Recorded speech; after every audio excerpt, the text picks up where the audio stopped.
कोल्हापूर शहरातील गंगावेश परिसरात ऋणमुक्तेश्वर मंदिराजवळ उषा मारुती भिमुगंडे वय 72 राहत होत्या.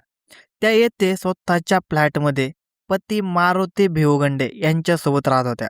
उषा व मारुती भिवगंडे या दाम्पत्याला मूल बाळ नव्हते. त्यातच मारुती भिवगंडे यांचे दिनांक 30 डिसेंबर 2025 रोजी निधन झाल्यामुळे वृद्ध उषा या एकट्याच आपल्या मालकीच्या फ्लॅटमध्ये राहत होत्या. त्यांचा पुतण्या परशुराम भिवगंडे त्यांची चांगली सेवा सुद्धा करत होता. उषा यांची वय झाल्याने त्या फ्लॅटमध्येच राहत होत्या. वयाच्या मानाने आजारही येत जात होते.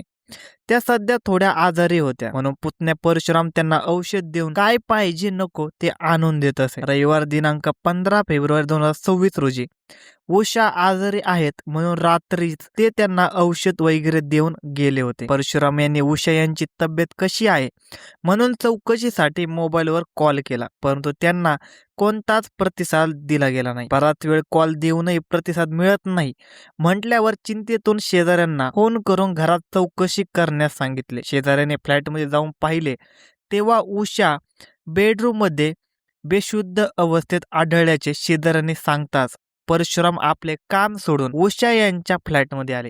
संशय आल्याने त्यांनी लक्ष्मीपुरी पोलिसांना माहिती दिली. बेशुद्ध अवस्थेत त्यांना CPR मध्ये नेण्यात आले, परंतु डॉक्टरांनी उपचारापूर्वीच त्यांचा मृत्यू झाल्याचे सांगितले. त्यांना व्हिसेरा तपासणीसाठी पाठवला. उषा यांचा मृत्यू संशयास्पद असल्याची माहिती मिळताच पोलिसांनी उषा यांची दिनचर्या, त्यांच्यावर सुरू असलेले औषधोपचार, त्यांचे नातेवाईक, शेजारी अशा वेगवेगळ्या पातळीवरील माहिती एकत्रित घेऊन तपास सुरू केला. पोलीस सर्व घटनेवर नजर ठेवून होते. त्यावेळी पोलिसांच्या नजरेस पडले की त्यांचे जवळचे व दूरचे सर्व नातेवाईक आले आहेत. त्यात मयत उषा यांचा चुलत नातू प्रेम परशुराम भिवगंडे वय 20 राहता ज्ञानसागर रेसिडेन्सी फुलेवाडी हा दिसत नव्हता. प्रत्यक्षात घटने दिवशी तो 8:45च्या सुमारास फ्लॅटमध्ये आला होता. लगेच अर्ध्या तासानंतर तो फ्लॅटमध्ये निघून गेला होता अशी माहिती पोलिसांच्या हाती लागली होती. साधारण 11च्या सुमारास परशुराम भिवगंडे यांनी प्रेमला फोन केला व आजी मृत झाल्याची माहिती दिली. त्यानंतर प्रेम घटनास्थळी आला. सुमारे अर्धा तास तो त्या ठिकाणी थांबला, मात्र पोलिसांचा वावर बघून त्याने घटनास्थळावरून पळ काढला. घरी येऊन त्याने फोन स्विच ऑफ केला. कपडे बॅगेत भरून कोकणात मित्रांसोबत जात असल्याचे सांगून तो घराबाहेर पडला. मोटर घेऊन तो एकटाच कोकणात फिरत होता. तो अंत्यसंस्काराला का थांबला नाही हा पोलिसांसमोर प्रश्न होता. 16 तारखेला बाहेर पडलेला तो 19 तारखेला घरी परतला. तेव्हा पोलिसांनी घरातून त्याला ताब्यात घेतले.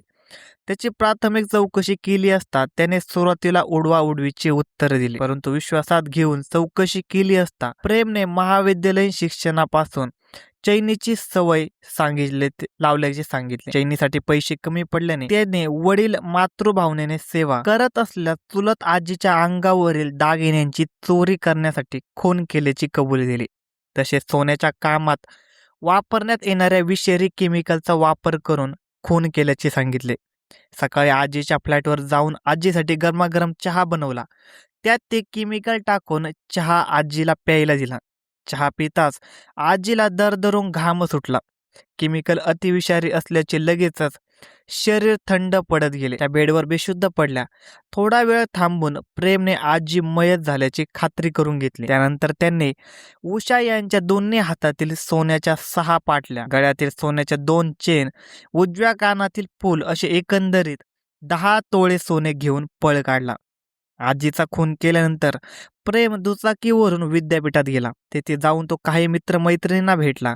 तो एका महाविद्यालयात आर्ट्सच्या 2ऱ्या वर्षाचे शिक्षण घेतो. मुलाने केलेल्या खुनी कृत्यामुळे वडील परशुराम भिवगंडे यांना मानसिक धक्काच बसला आहे. उषा यांच्या घरातील दागिने व रोकड सुरक्षित होती.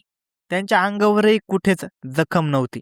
त्यामुळे प्रथमदर्शनी त्यांचा मृत्यू हृदयविकाराने झाल्याचे वाटत होते, पण पोलिसांच्या चाणक्षपणामुळे खुनाचा उलगडा झाला.